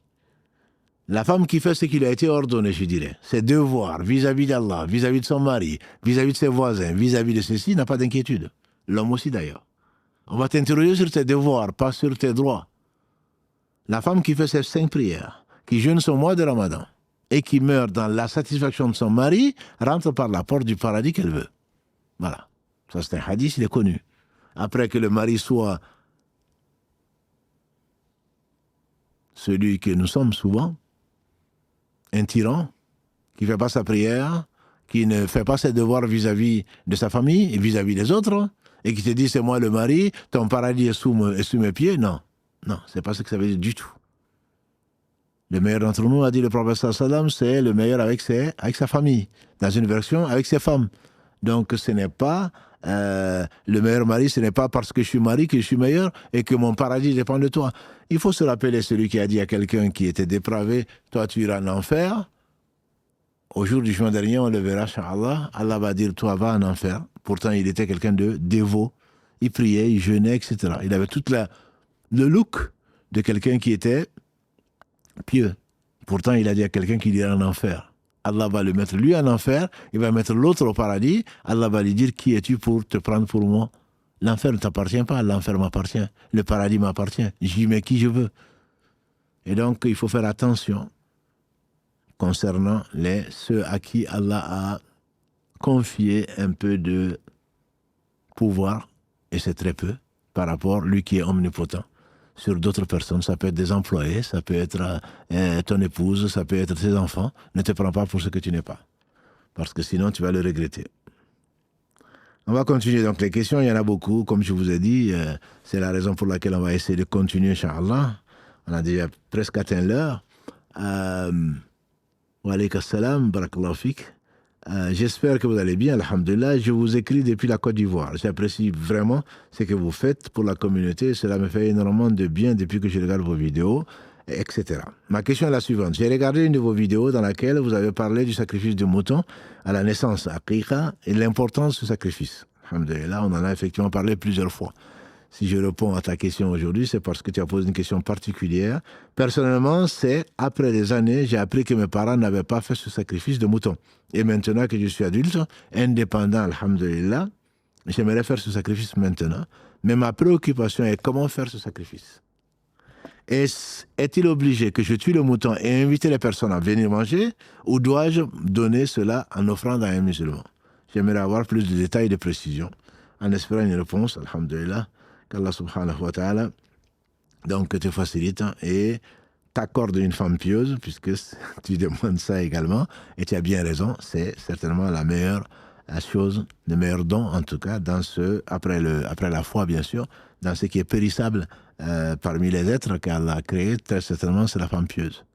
Donc Allah te l'accorde mon frère, et ainsi qu'à tous ceux qui espèrent et savent et croient effectivement à la parole du prophète sallallahu alayhi wa sallam qui nous l'a donc conseillé et qui nous l'a souhaité sallallahu alayhi wa sallam. Et donc, comment faire? Non, tu sacrifies. Tu es en Côte d'Ivoire, je pense que facilement tu vas trouver quelqu'un pour te le sacrifier, ou toi-même tu pourras le faire. Si tu étais en Europe, je te le dis de l'envoyer à des associations de confiance qui pourraient le faire, comme celle de qui on fait souvent donc, la publicité. Ici, si tu dois le faire, tu le fais. Tu peux donner tout à des démunis, notamment en Côte d'Ivoire, il y a beaucoup de pauvres, des gens qui n'ont pas de quoi manger. Tu peux tout donner aux démunis, mais tu peux également en manger un peu, en donner à ton père ou à ta mère, sans leur dire forcément que c'est un sacrifice pour ta aqiqa, pour ne pas les choquer, puisque là maintenant c'est un peu tard. Je ne savais pas qu'il fallait faire ça et que finalement je l'ai fait. Alhamdulillah. Tu les informes en même temps qu'ils n'ont pas fait leur devoir, mais pas en leur disant « Vous n'avez même pas sacrifié pour moi quand je suis né ». Non, ça c'est impoli. C'est vraiment un manque de tact et un manque de sagesse. Ton père et ta mère, Allah dit, ne leur dit même pas ouf. Et les savants disent que s'il y avait une parole plus douce que ouf, Allah l'aurait utilisé. Même pas ouf. Donc tout ce qui est au-dessus, bien entendu, fait partie du grand péché de désobéissance au père et mère. C'est souvent le deuxième plus grand péché que le prophète sallallahu alayhi wa sallam citait dans ses hadiths. Après l'association Allah, subhanahu wa ta'ala. Tu peux en manger, pas beaucoup. Tu donnes le maximum. Ce que tu donnes, un jour meilleur qu'aujourd'hui, le prophète sallam a sacrifié. Il était le plus généreux des hommes. Il a sacrifié une bête. Il a ordonné de distribuer de la viande. Quand il est revenu, il a dit, qu'est-ce qui reste de la bête sacrifiée? Aïcha, notre mère, elle a dit, il ne reste que l'épaule. Il a dit, Aïcha, tu veux dire qu'on a tout gagné sauf l'épaule. Donc tout ce que tu vas donner, c'est ce que tu auras gagné. Tout ce que tu vas manger, ben, tu as passé un bon moment, mais c'est tout. Donc plus tu en donneras, mieux c'est. Tu n'as surtout pas à aller voir l'imam pour lui dire, imam dit aux gens de faire des doigts, mon père n'a pas fait le sacrifice et finalement je l'ai fait, donc comme pour l'Aqiqa, comme le 7e jour, donc du nouveau-né. Tout le monde saura alors que ton père a failli à son devoir, à un de ses devoirs. Non, ce n'est pas à dire, tu n'as pas besoin. Tu le donnes aux pauvres, tu peux en donner à l'imam s'il est pauvre, tu peux donner aux voisins. À quelle occasion? Non, j'ai fait un sacrifice. Tu n'es pas obligé de dire c'est parce que mon père n'a pas sacrifié ou c'est pour mon sacrifice à moi, ma aqiqa. Non, c'est pas sage. Tu donnes de la viande et ils seront bien contents. Tu as eu un nouvel enfant? Non, non, j'ai voulu me rapprocher d'Allah. C'est tout, en sacrifiant. Tu n'as pas menti. Tu n'as pas menti, mais tu n'es pas obligé de tout dire. Qu'Allah te bénisse, mon frère, et bénisse tous nos frères et toutes nos sœurs, donc de la grande famille, plus d'autres, qu'Allah subhanahu wa ta'ala vous rapproche encore. Barakallahu fikum. Une autre question, donc, je me permets de vous écrire car j'ai plusieurs questions à poser. Ma femme a demandé le divorce. Il y a quelques semaines, 2 semaines, et nous avons divorcé. Nous étions uniquement mariés religieusement. Je précise que nous n'avons pas eu d'enfant ensemble. Lors de notre mariage, elle avait déjà un enfant issu d'une précédente relation. Je voudrais savoir si j'ai des obligations à respecter, notamment concernant le loyer et d'autres responsabilités, sachant que c'est elle qui a demandé le divorce. J'aimerais également connaître la durée exacte de la période de viduité, sachant que je ne vis plus au domicile depuis la séparation. Je vous remercie et par avance pour votre aide et éclaircissement. Qu'Allah vous facilite et vous récompense. Amin, ainsi qu'à toi aussi. Voilà des choses qui sont devenues malheureusement banales. Le divorce est une chose qui est grave. Elle est grave. On a pris devant Allah un serment solennel. C'est pas un jeu. Il y a des goûteurs dans la communauté. Mais voilà, le record, je pense, c'est une nuit. Une sœur qui m'a écrit, je me suis marié, et après une nuit, mon mari m'a divorcé. On peut se tromper, bien sûr. On peut faire un mauvais casting. Mais au moins, respecte l'autre. Au moins, réfléchis. Vois si la personne peut changer. Toi, tu n'es pas parfait. Elle non plus. Etc., etc. Fais intervenir des gens. Au moins, patiente un peu. Mais divorcer comme ça, et j'ai entendu beaucoup de cas, de plus en plus, des femmes qui demandent le divorce, et ensuite, qui écrivent, ben, j'ai demandé le divorce, j'avais la foi basse, et finalement, comment est-ce que je peux revenir? C'est pas un jeu, ma sœur. C'est pas un jeu. On ne divorce pas et on ne se marie pas comme on veut, comme ça. C'est pas un jeu. C'est pas un jeu. Elle a demandé le divorce, vous vous êtes séparés. Donc, c'est ce qu'on appelle le kholeur. Une femme qui ne veut plus de son mari, qui demande le divorce, on le lui rend. C'est ce que je conseille à tous mes frères. Après d'avoir vérifié, bien entendu, qu'elle a vraiment bien réfléchi et qu'elle n'est pas possédée, que ce n'est pas sous le coup de la colère, mais si calmement, après d'avoir réfléchi, demander conseil. Moi, je te dis, demande conseil à ton père, à ta mère, à tes amis. S'ils te conseillent tous de nous séparer, moi, je te rends ta liberté. Fais la ruqya éventuellement. Peut-être que tu es possédé. Mais si après tout ça, on se rend compte que c'est vraiment, ça vient de moi, c'est un sentiment. Sentiment, je ne l'aime plus. Ouais. Est-ce que tu l'as vraiment jamais aimé? C'est sur la base de ces sentiments que tu vas gouverner ta vie. Non. Tu es un être raisonnable. Réfléchis aux conséquences de tes actes. On n'agit pas comme ça. Les enfants ne sont pas jugés justement parce que c'est sur le sentiment. Ils n'ont pas, leur raison n'est pas complète. Quant à nous, on sera jugé ou pas. On demande à Allah de nous faire entrer au paradis sans nous demander des comptes. Mais on est responsable de ce que l'on fait. C'est pas sur un coup de tête comme ça que je demande le divorce ou que je divorce. À la prière, là, du Asr, quelqu'un vient. Oui, mais bon, j'ai divorcé. Ma femme me dit que j'ai divorcé 3 fois et que c'est fini. Et moi, je me souviens que de 2. Je lui ai dit, mon frère, c'est pas un jeu. Non, et puis j'ai écrit, mais je ne le pensais pas. J'ai dit, mais tu es fou. Tu écris, tu ne penses même pas à ce que tu... Non, non, je ne pensais pas divorcer. Et pourquoi? Tu étais sous contrainte pour écrire, je te divorce. Non, c'est devenu un jeu, voilà, c'est pas un jeu, mon frère. C'est ta sœur. C'est ta sœur. C'est la fille de quelqu'un. C'est la sœur de quelqu'un d'autre. C'est une personne entière. Tu divorces comme ça. C'est un coup de tête après. Ah non, mais maintenant je regrette. Et les femmes divorcées en train de revenir. Non, non, il était en colère. C'est ton choix. Bref, pour revenir à cette question bien précise, mon frère, divorcé, donc ce qu'on appelle le kholo'. Elle a demandé le divorce. Tu as certainement demandé si elle a bien réfléchi et ou tu as été vexé parce qu'elle a demandé le divorce, peu importe. Vous avez divorcé.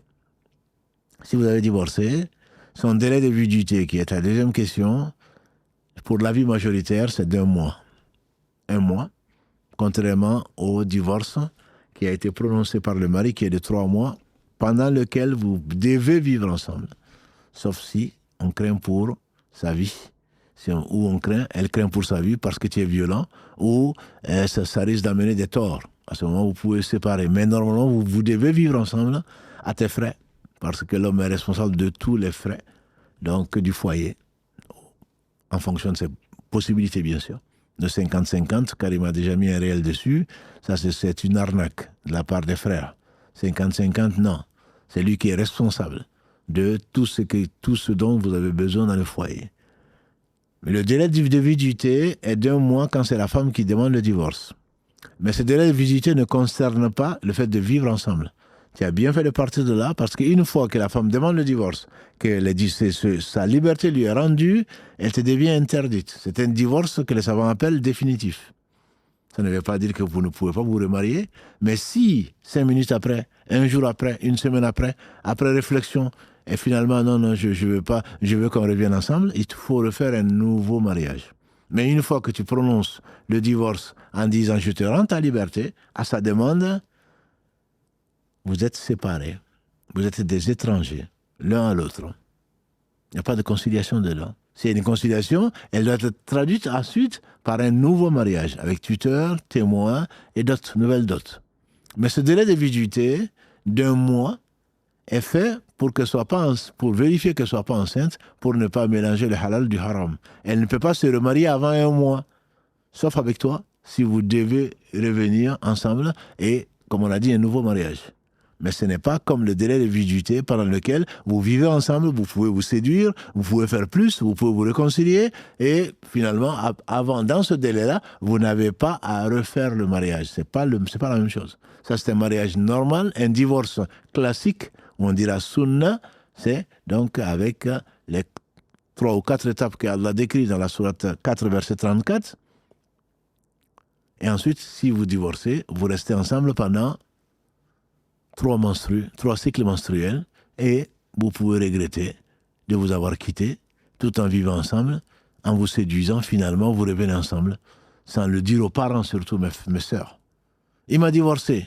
Les parents, ah oui, mais reviens chez toi, reviens chez nous. Non, ma sœur. Allah te dit de rester dans ton foyer. Si tu me dis que ton mari t'a divorcé, bien sûr, je vais dire, mais c'est qui ça? Il se prend pour qui? Mais je reprends ma fille, ou je reprends ma sœur. Et après, quand vous vous réconciliez, quand tu veux revenir à cet homme veut revenir avec toi. Si les parents ne savent pas, il n'y a pas de problème. Mais les parents le savent, ils vont dire non, non, il est hors de question. Je viens de lire encore un message sur WhatsApp. La femme veut revenir avec son mari, les parents ne veulent pas. Si tu reviens, on te reconnaît, on te renie. Pourquoi tu fais ça, mon frère? Pourquoi tu fais ça, ma soeur? C'est ta fille, elle est malheureuse. Elle aime cet homme. Ils se sont chamaillés, ils se sont quittés. Maintenant, ils veulent revenir ensemble. Toi, tu interdis ça. Pourquoi? Et tu veux le bonheur de ta fille? Non. C'est pour cela, mes sœurs, s'il y a des problèmes qui conduisent à la prononciation du divorce, moi, je vous conseille de respecter la règle et de ne pas le dire. Même à vos copines, encore moins à vos parents. Une fois que tu dis à tes parents, je crains que ce soit irréversible. Malgré ton regret, et que son regret et son remords, malgré la réconciliation, elle va être très très difficile. Donc je ne vous le conseille pas.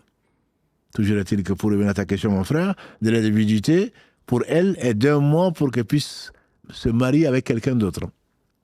Mais pour toi, vous pouvez vous marier, même aujourd'hui, mais vous remariez. Ce qui n'est pas le cas donc de celui qui a divorcé. Ils sont restés dans les 3 mois de délai de vigilité. Tu peux la reprendre, il suffit de dire je te reprends, ou on revient ensemble. Et, alhamdoulilah, il n'y a pas de remariage, bien que le divorce compte néanmoins. Le divorce compte comme un divorce, et le nombre de divorces. Verset 229 de la sourate 2, le nombre de divorces, at-talaq marratayn, c'est 2. S'il y a 3, c'est définitif, et donc on n'aura que des yeux pour pleurer, comme ça arrive très souvent. Autre question. J'ai été marié religieusement avec un homme qui m'a causé beaucoup de tort et fait beaucoup de sorcellerie que j'ai découvert par la suite. Je suis né et j'ai grandi en France, tandis que lui, il est né et a grandi au Sénégal. En octobre 2022, notre mariage religieux a été célébré à Dakar. Il a été consommé quelques semaines plus tard. Le jour du mariage religieux, il a présenté la dot devant les témoins et l'imam, mais a ensuite tout fait pour la récupérer. J'étais à ce moment déjà retourné en France. Et lui à Dakar. Je n'ai donc pas eu ma possession, ma dot. Après le mariage, il m'a arnaqué d'une très grosse somme d'argent, en plus de m'avoir menti sur sa situation personnelle et professionnelle. J'ai porté plainte et obtenu gain de cause et il a été condamné à une peine de prison plus d'1 an. Mais il m'a toujours pas remboursé. Il n'a jamais subvenu à mes besoins, ni matériellement, ni autrement. Ses intentions étaient clairement de profiter de ma naïveté et de mon argent. Il a également escroqué mes parents et d'autres membres de ma famille. Aujourd'hui, je n'ai plus aucun contact avec lui ni avec sa famille. Avant cela, je lui ai demandé plusieurs reprises de prononcer le divorce religieux, mais il a toujours refusé. Ma question est la suivante. Suis-je toujours considéré comme marié religieusement dans ces conditions? Alors, pour répondre à cette question, parce qu'il y en a d'autres, y a-t-il eu une enquête de personnalité, de voisinage, pour savoir? C'est là le casting. Quelqu'un qui veut t'épouser, qui te vante, qui te fait des compliments, qui te promet monts et merveilles, et qui ment pour arriver à son but, qui est de l'arnaque. C'est un arnaqueur. Et donc, c'est pour cela que et le tuteur, et les gens qui t'aiment, et les gens qui te connaissent se doivent d'enquêter sur la situation. Et là, il t'a menti. S'il y avait un mariage religieux devant un juge musulman, certainement, il aurait annulé le mariage parce qu'il y a vice. Il y a un vice. Il t'a menti dessus. Donc, ton mariage, le juge peut l'annuler. Mais si ce n'est pas le cas, ma soeur, tu es encore mariée. Si tu avais fait un mariage civil, s'il refuse, tu vas devant le juge, le tribunal prononce la fatwa que j'ai de l'imam, en tout cas quand il était imam à Riyad, était que le divorce est quand même valable.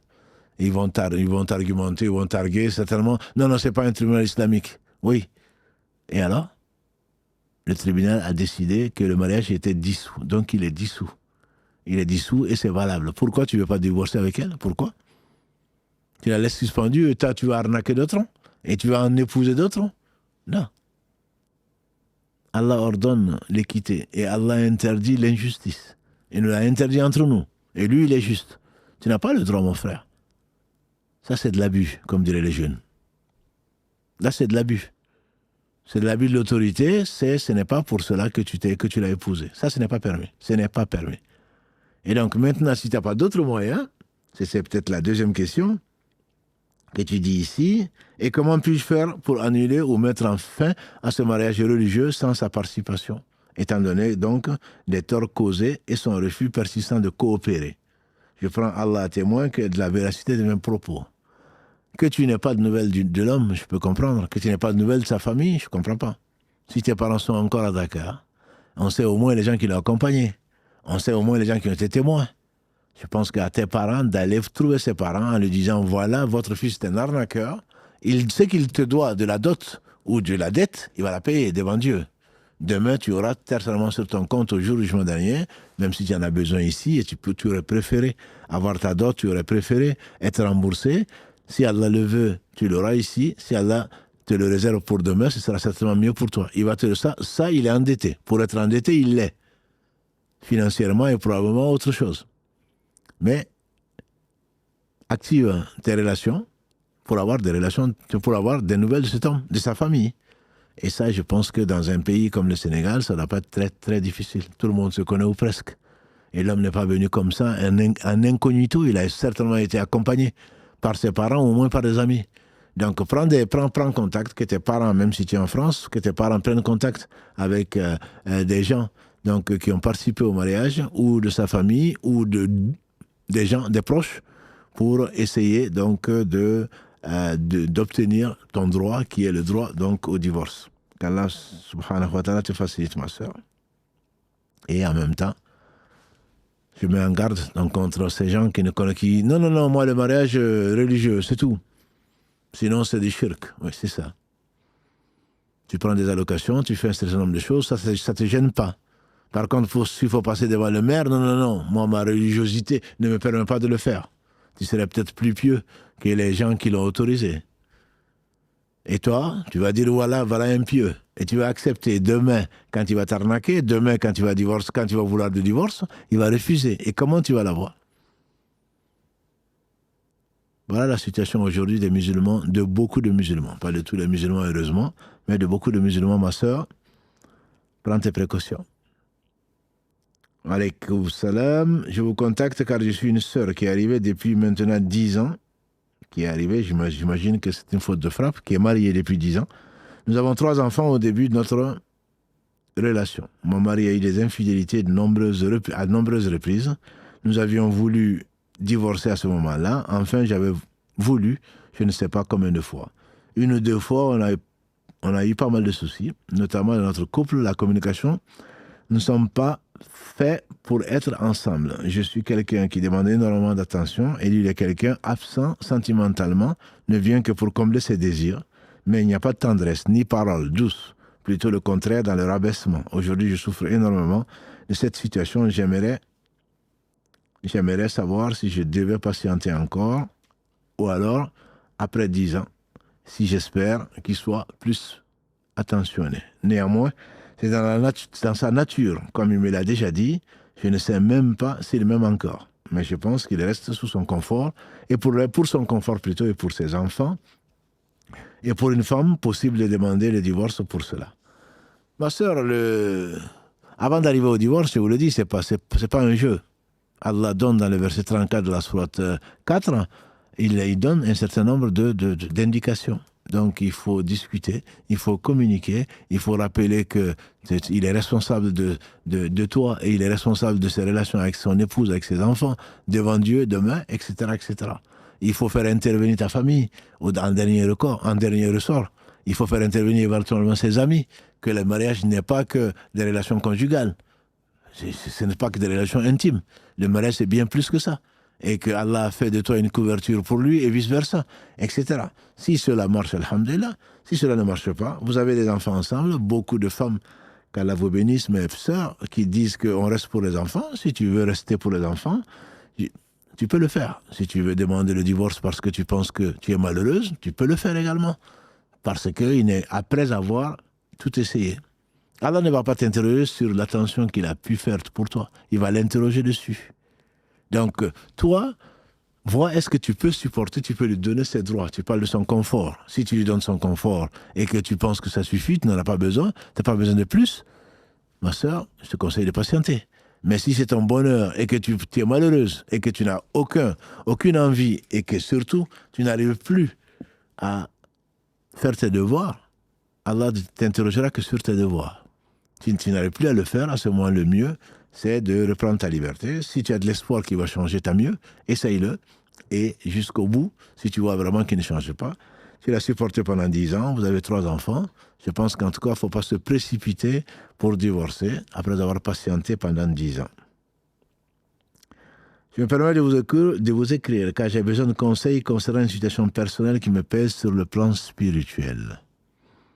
Depuis plusieurs mois, je suis en contact avec un homme dans l'optique du mariage. Nous n'avons pas de contact physique et nous essayons de rester dans la limite de ce qui est permis, mais il nous arrive d'avoir des conversations romantiques ou de flirter. Nous nous voyons parfois seuls et parfois en présence de ma sœur. Au fil du temps, j'ai brisé certaines de mes barrières personnelles. J'étais réticente au début sur le fait de se voir ou de se voir seul ou encore même de flirter. Et maintenant, mes sentiments envers lui grandissent de jour en jour. Et je crains de les perdre totalement si ma situation dure. Cela crée chez moi un tiraillement constant entre mon cœur et ma foi.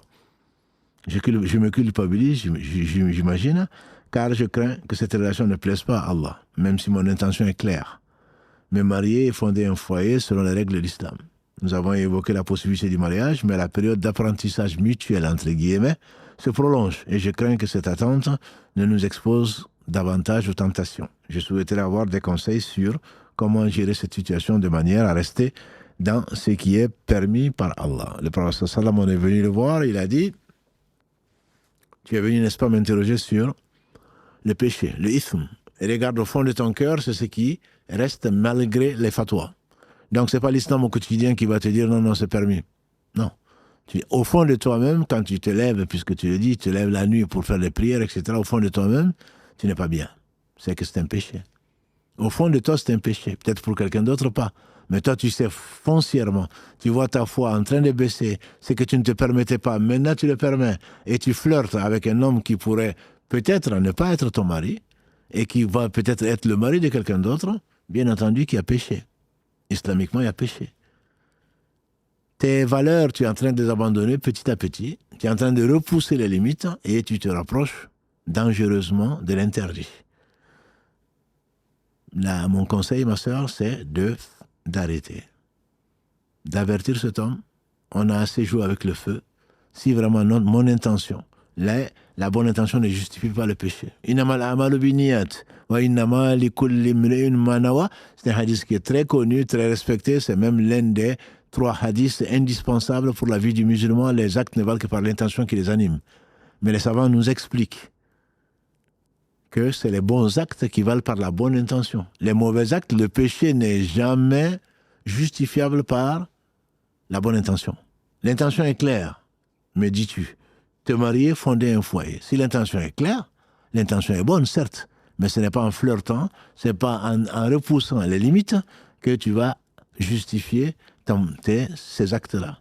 Tu crains que tes actes ne plaisent pas à Allah, c'est qu'il y a un problème, ma soeur. C'est qu'il y a un problème. Fais le bilan, discutez-en. C'est soit on concrétise cette intention-là, on est mari et femme. La connaissance mutuelle, ça peut durer des années, voire des décennies. Hein. Il va trouver quelqu'un d'autre avec qui aussi il va faire connaissance. Ou tenter de faire connaissance. Je ne le connais pas, je ne parle pas de cet homme. Mais c'est très tentant. Il a ce qu'il veut. Il fait durer le plaisir, entre guillemets. Non.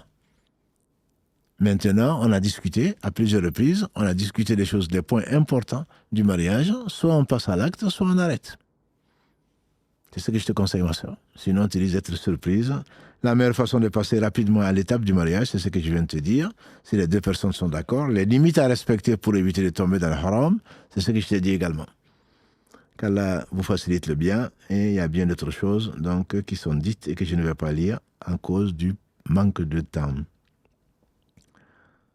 Alors, il y a un mail qui est très très long, que je ne pourrai pas lire puisqu'il ne reste pas vraiment beaucoup de temps. On y répondra peut-être. Il y a une question qui est... Je vais passer aux questions diverses, même s'il y a certainement d'autres questions. Wa alaykum salam wa rahmatullah. Je souhaiterais savoir comment réaliser les actes selon la bonne intention. Sans transition, dirait quelqu'un d'autre. Exemple concret. Je cherche à ce moment du travail. Ardemment, sans trouver.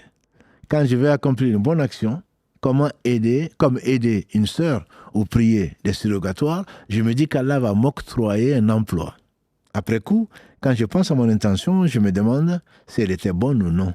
Et je repense au hadith sur l'intention, qu'on vient de dire donc, et l'homme qui a émigré pour une femme.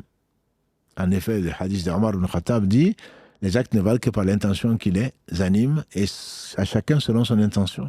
Celui qui fait l'émigration pour Allah et son messager, son émigration lui sera comptée comme l'ayant faite pour Allah et son messager. Celui qui fait l'émigration pour épouser, pour un bien de ce bas monde ou épouser une femme, son immigration ne sera comptée comme telle. Donc elle passe à ce hadith, comment avoir une bonne intention, peut-on la mélanger pour être récompensé d'un souhait qu'on veut dans la dunya. C'est une très bonne question, ma soeur. C'est quelque chose qui, je pense, intéresse plus d'un. En effet, quand tu pries, l'intention doit être de plaire à Allah, pas pour avoir un travail. Tu invoques Allah pour le travail, mais tu ne te lèves pas comme ça arrive à beaucoup d'entre nous. Quand on a des soucis, on se lève la nuit. On se lève, on prie. On jeûne lundi et jeudi, voire plus. Parce qu'on se dit, c'est ce que me disait une sœur, hein, je me suis levé beaucoup de nuits, j'ai beaucoup jeûné et je n'ai rien vu, donc j'ai arrêté. Oui, c'est pas Dieu que tu vas tromper. Dieu sait, avant de t'avoir créé, celui qui t'a créé. Et donc, quand on a l'intention de faire une adoration, on doit le faire pour Allah, pas pour un bien-être matériel. Allah est reconnaissant. Il est Ash-Shakur, c'est l'un de ses noms. Très reconnaissant. Tu ne peux pas faire tu ne peux pas te rapprocher d'Allah et que Allah accepte sans qu'il te récompense. Mais pas forcément parce que tu demandes, pas forcément parce que tu attends. Allah ne te doit rien. Tu dois tout à Allah. Sois reconnaissant de t'avoir été créé, d'avoir été nourri, d'avoir été ce que tu es, d'avoir été musulman, d'avoir eu tout ce que tu as. C'est grâce à Allah. Wa ma bikum min ni'matin fa min Allah. Il n'y a pas de bienfait qui ne viennent pas d'Allah subhanahu wa ta'ala. Verset 53 de la sourate 16, pour ceux qui suivent souvent l'islam au quotidien. Et donc, quand tu le fais, le cheikh Abdel Muhsin, il disait, Ibn Muhammad, Ibn Qasim, qui est un prêcheur à la mosquée de Médine, il dit dans En route vers le bonheur, par rapport à la générosité, il dit que Allah dit dans la sourate 76, Al-Insan, Innama nut'imukum li wajhillah la nuridu minkum jaza'an wala shukura. Quand on donne à un pauvre en passant, ça c'est assez connu en Afrique en particulier, on fait les sadaqas pour mon fils est à l'étranger, pour qu'il trouve un mari, pour que je trouve ceci. Allah n'est l'objet de personne. Est-ce qu'il va accepter déjà ça? Et deuxièmement, s'il l'accepte, est-ce que c'est dans ton intérêt ou pas? On ne donne pas ça à Allah, on ne fait pas de commerce avec Allah, sauf le commerce qu'il a déjà fait avec nous, avec les croyants en tout cas. Verset 111 de la sourate 9, Inna Allah ashtara min al-mu'minina anfusahum wa amwalahum bi anna lahumul jannah. Allah a acheté aux croyants leur personne et leurs biens en récompense du paradis. Et le prophète sallam disait, n'est-ce pas que la marchandise d'Allah est chère? N'est-ce pas que la marchandise d'Allah c'est le paradis? Quand tu pries ma soeur, quand tu jeûnes mon frère, c'est pour Allah, c'est pour plaire à Allah. Ce n'est pas pour avoir un travail, ce n'est pas pour avoir une femme pieuse, ce n'est pas avoir un mari pieux. On a souvent tendance à le faire et on mélange les deux. Si je fais ça, Allah va me faire ça. Donc tu es forcément déçu, parce que Allah n'est l'objet de personne, parce qu'il ne t'a pas donné celle que tu prétends, enfin celle que tu aimais. Allah n'a pas répondu à ta demande. Alors que le prophète sallam nous a dit, il n'y a pas un musulman sur terre qui invoque Allah pour une chose qui n'est pas un péché, ou particulièrement une rupture de sang, des liens de sang, sans qu'Allah ne réponde, soit en lui donnant ce qu'il veut, soit en lui donnant, soit en le protégeant de ce dont il craint, soit en le réservant la récompense dans l'au-delà. Donc invoque Allah subhanahu wa ta'ala. Dans tes prières, tu peux invoquer Allah, mais quand tu pries, Allah dit invoquez-moi, notamment le dernier tiers de la nuit, comme on le sait. Lève-toi, prie, invoque Allah. Mais tu ne fais pas ça pour avoir ceci et cela. Au cours de ta prière, Qul inna salati wa nusuki wa mahyaya lillahi rabbil alamin.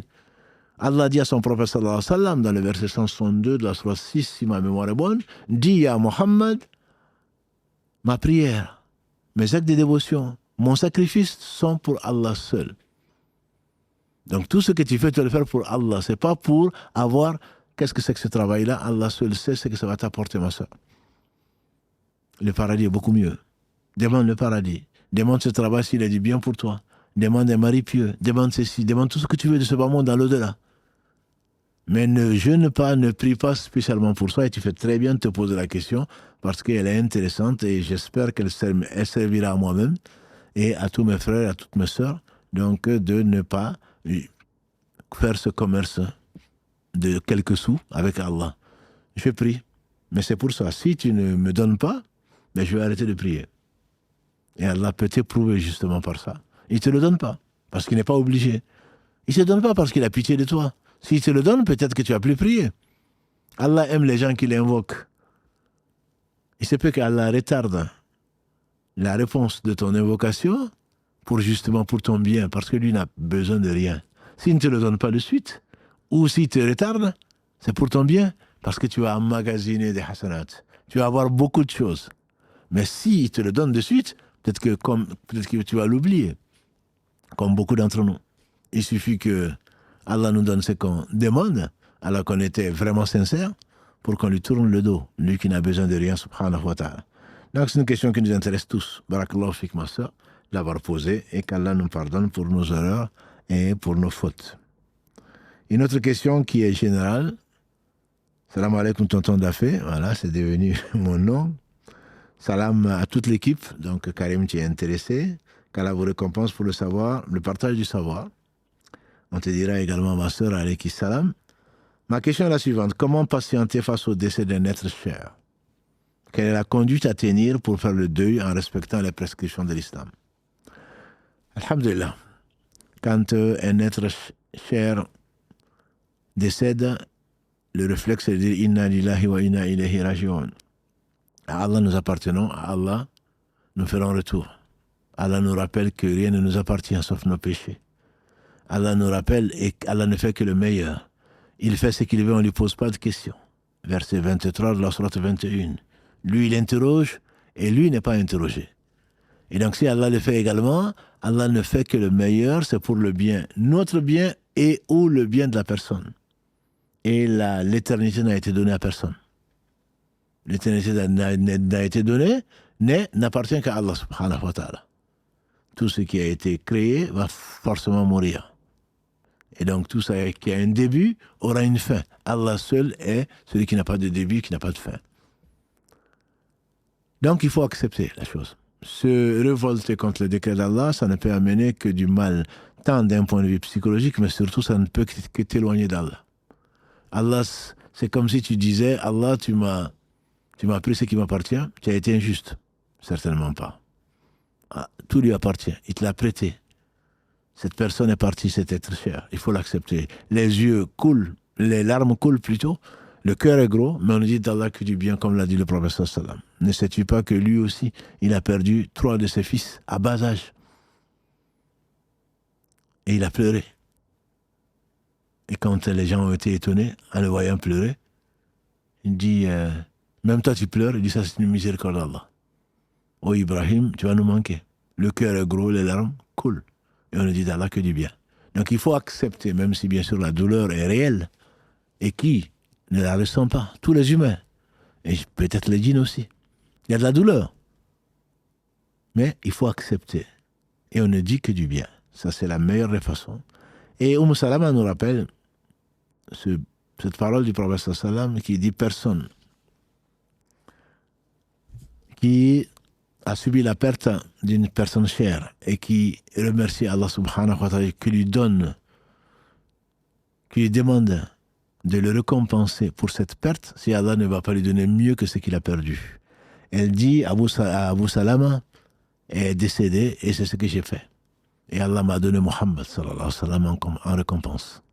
Donc ma sœur, si c'est quelqu'un qui est ton mari ou un enfant, Allah va te donner mieux si tu acceptes et si tu lui demandes de te remplacer, de te récompenser pour te remplacer pour donc ce deuil-là, cette perte-là, qui en fait n'est pas vraiment une perte, on l'appelle comme ça. En réalité, tout appartient à Allah. On n'a pas perdu. Allah a repris tout simplement ce qu'il a donné. Et Salama qui pensait qu'il n'y avait pas mieux qu'Abu Salama, Allah lui a donné le messager d'Allah sallallahu alayhi wa sallam, qui est certainement le meilleur des hommes. Sulaim, qui est un exemple, comme tu le sais, quand son fils est décédé, elle l'a caché à son mari qui revenait de voyage. Nous, on lui aurait envoyé aujourd'hui un SMS ou un WhatsApp en disant « Reviens vite, ton fils est mort ». Oui, mais qu'est-ce que ça va changer? Je vais lui redonner la vie. Comme on nous appelle de l'Afrique en particulier, à 2h, 3h du matin, ta mère est morte. Pourquoi 2h du matin? Qu'est-ce que c'est? On va la réveiller? En m'appelant à 2h du matin? Au moins cette partie de la nuit, tu me l'as gâchée. Attends le matin, qu'est-ce que je peux faire si elle est morte? Pourquoi tu m'appelles à 2h du matin? Je le dis parce que ça arrive dans beaucoup de familles, pour qui ont des gens dans la diaspora. Il appelle 2h, 3h, 4h du matin, et ton père est mort. Oui, et alors? C'est simplement pas raisonnable. Toi, tu pleures là-bas, oui. Allah t'a éprouvé, Allah va m'éprouver quand je vais le savoir. Mais je ne le sais pas encore. Pour revenir à notre histoire, ma soeur, Sulaim, qu'Allah lui fasse miséricorde, la mère d'Anas ibn Malik, elle a caché le décès de cet enfant, alors que son mari savait qu'il était malade. Son mari qui arrive, qui lui dit, et comment va l'enfant? Et cette femme pieuse, qu'Allah la bénisse, qu'Allah soit satisfait d'elle, il dit, il va beaucoup mieux. Il va beaucoup mieux. Et c'était vrai, il était mort. Il va beaucoup mieux. Il ne souffre plus. Ils ont eu des relations cette nuit-là. Elle s'est parée, elle s'est embellie, ils ont eu des relations. Et le lendemain, elle lui dit, vois-tu, Abu Salama? Non, Abu Talha, c'était pas Abu Salama. Abu Salama, c'était le premier. Abu Talha, donc, qui était son mari, après son divorce avec le père de Anas, qui n'était pas musulman, après son décès, et après son divorce, il dit, vois-tu, Abu Talha, si quelqu'un te prête quelque chose, ensuite tu te le reprends, qu'est-ce que tu dis? Il dit, mais c'est normal. Ça lui appartenait, il a repris. Il dit, alors sache qu'Allah a repris notre enfant. Il s'est mis en colère. Et tu as profité de moi, tu ne m'as pas dit quand je suis venu, et puis là, maintenant, quand tu as eu ce que tu voulais, et c'est maintenant que tu m'annonces ça. Il a été voir le prophète sallam, il lui a raconté ça. Et le prophète sallam lui a dit, est-ce que vous avez eu des relations? Hier soir? Il dit oui. Il dit, alors qu'Allah bénisse cette relation. De cette relation est né un enfant, qui est un jeune frère de même mère, donc de Anas ibn Malik, qui s'appelait Abdallah. De ce Abdallah, Allah a fait sortir 10 enfants qui connaissaient tous le Coran par cœur. Et Allah a accepté cette position difficile. Un enfant pour une mère, on imagine ce que ça peut être. Pour un père, déjà, il est presque inconsolable, que dire d'une mère. J'ai vu, on vient de faire une salade janaza, j'ai vu un père en train de pleurer sur la dépouille de sa sœur ou de sa fille. Les hommes sont peut-être durs de cœur, mais au moins devant ça, devant la mort, on est tous sensibles. Et donc, il faut accepter la décision d'Allah subhanahu wa ta'ala. Et remercier Allah de nous avoir prêté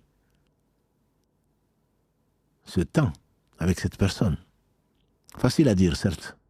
Et ensuite, demander à Allah de nous récompenser pour notre patience qu'il va nous donner. Et le deuil, j'en profite pour dire que le deuil est de 3 jours, sauf le deuil de la veuve. Dans l'islam, le deuil de quiconque autre que la veuve est de 3 jours. Et nous, on en a fait 3 jours après la sadaqa, le lendemain de sa mort ou le jour même. 3 jours, on fait une autre sadaqa. Ensuite, on va faire, comment dirais-je, 40 jours, etc., etc. La femme veuve, son deuil est de 4 mois et 10 jours. Tout autre que une femme qui a perdu son mari, c'est 3 jours. Après 3 jours, il te faut faire le deuil, entre guillemets, il te faut reprendre la vie. Si tu devais travailler, tu travailles. Si tu devais faire autre chose, tu le fais. Si tu dois même te maquiller chez toi. Tu dois même faire ceci et cela. Tu es triste. Il y a une femme qui disait, si je n'avais pas entendu le prophète sallam dire que le deuil c'est 3 jours, je n'ai aucune envie, elle mettait du kohol. Parce qu'elle avait perdu son frère. Tout autre donc que l'époux ne mérite pas plus que 3 jours de deuil, même si le cœur est triste, certes, mais il faut vraiment faire le deuil, comme le dit donc le proverbe. Je pense qu'on va s'arrêter là, parce que je vois l'heure passer. 1h30 passée, c'est ce qui nous avait été conseillé. Je pense qu'on va s'arrêter là, Inch'Allah. Il y a d'autres questions encore, et on va reprendre certainement le cours des directs.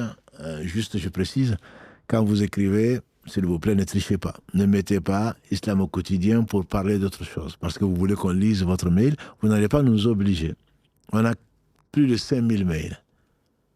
Par politesse, ne mentez pas, ça ne va pas nous amener à vous répondre, sinon pour vous dire que vous êtes un menteur. Voilà, premièrement. Deuxièmement, patientez. Comme je vous dis, on a plus de 5000. Même si on répondait aux mails et Instagram et WhatsApp et tout ce que vous voulez, jour et nuit, me disait Karim tout à l'heure, même si on le faisait jour et nuit, on n'y arriverait pas. Voilà. Et troisièmement, quand vous écrivez en laissant un numéro de téléphone, Karim vous pose des questions. Pour mieux comprendre, si vous ne répondez pas, sachez qu'on ne va pas répondre à la question. Si vous n'allez pas passer à l'antenne, ce n'est pas parce que vous aurez caché une partie vous n'avez pas répondu. Si vous n'avez pas répondu, on ne va pas vous appeler. On a pris ce nouveau système pour être plus efficace, pour profiter et faire profiter, grâce à Allah subhanahu wa ta'ala, des questions intéressantes que vous posez qui passent à l'antenne, pour discuter, pour détailler. Mais s'il vous pose des questions, ce n'est pas par curiosité. Si vous posez des questions, c'est pour avoir des précisions, pour pouvoir traiter la question et la choisir pour vous passer à l'antenne. Voilà, pensez du bien de vos frères et de sœurs. Sachez qu'on est à votre service, walillahi alhamd. On n'est pas payé que par Allah subhanahu wa ta'ala. Cela nous suffit largement et grandement. Voilà, donc si nous sommes là, on espère qu'Allah acceptera le peu que l'on fait. C'est pas pour l'argent, c'est pas pour vous, encore moins pour vous embêter. Au contraire, on essaie de partager le peu que l'on sait, parce que c'est un devoir, parce que c'est un plaisir également de partager la science, et que c'est par ça qu'on espère se rapprocher d'Allah subhanahu wa ta'ala. C'est lui qui approche, c'est pas nous. Voilà, donc notre prochain rendez-vous, Inch'Allah, ce sera le mercredi, pour vous parler du 6e épisode, je pense, de la nouvelle série qui est la corruption des cœurs. Et on a vu ce qu'on a vu sur l'innovation, sur les déviations que disent les schismes dans l'islam. On a vu la gravité de l'hypocrisie, la gravité du polythéisme qui est le pire donc des péchés. Et après demain, Inch'Allah, on va commencer à voir les conséquences donc de suivre ces passions, qui sont des maladies, mais de vraies maladies. Bien entendu, ce n'est pas le dogme, mais parfois ça découle du dogme. Et donc, on va commencer, Inch'Allah, donner quelques exemples sur les maladies du cœur, des cœurs atteints et corrompus par nos passions. Donc, pour les frères et sœurs de la région parisienne, je rappelle simplement que les frères organisateurs et les sœurs, qu'Allah les bénisse, Nour 7, travaillent d'arrache-pied pour essayer de vous recevoir, pour essayer même de trouver des places supplémentaires. Mais le lendemain de l'ouverture, 8 heures peut-être après l'ouverture, il n'y avait plus de place. Donc, ils essayent donc de le faire au maximum. Et je suis certain qu'ils sont les premiers frustrés de ne pas pouvoir vous trouver de la place. Donc, Allah subhanahu wa ta'ala nous réunisse dans le bien, mais c'est prévu pour samedi, donc pour les sœurs, instant pour les femmes, sur l'éducation des enfants, et dimanche pour les hommes et les femmes, les frères et sœurs, donc sur connaître Allah pour mieux l'aimer, puisque, n'est-ce pas, comme le disait Ibn al-Mubarak, certains quittent ce bas monde avant d'avoir goûté au meilleur de cette vie. On dit c'est quoi? Il dit c'est l'amour d'Allah. Désirer sa proximité, désirer sa rencontre. Qu'Allah subhanahu wa ta'ala nous aime, nous fasse aimer les choses qu'il aime et nous fasse aimer surtout les gens qu'il aime. Et que Allah subhanahu wa ta'ala fasse de notre rencontre, le jour de notre rencontre, le meilleur de nos jours, et que la meilleure des œuvres soit la dernière de nos œuvres, qu'il accepte ce qui a été fait, qu'il nous fasse miséricorde, et on en a besoin. Sans sa miséricorde, nous sommes perdus. Qu'il nous guide, qu'il continue de nous guider et qu'il fasse de nous des instruments pour le guider vers lui, subhanahu wa ta'ala, pour guider vers la vérité. Qu'il les bénisse abondamment. Et en plus, Muhammad sallallahu alayhi wa sallam, sa famille, ses compagnons, tous ceux qui les auront suivis dans le droit chemin, et nous fasse l'honneur donc d'en faire partie. Subhanakallahumma wa bihamdika, ashhadu an la ilaha illa anta astaghfiruka wa atubu ilayk. Hana rabbika rabbil izzati amma yasifun, wa salamun ala mursalin, walhamdulillahi rabbil alamin, wa salamu alaykum wa rahmatullahi wa barakatuh.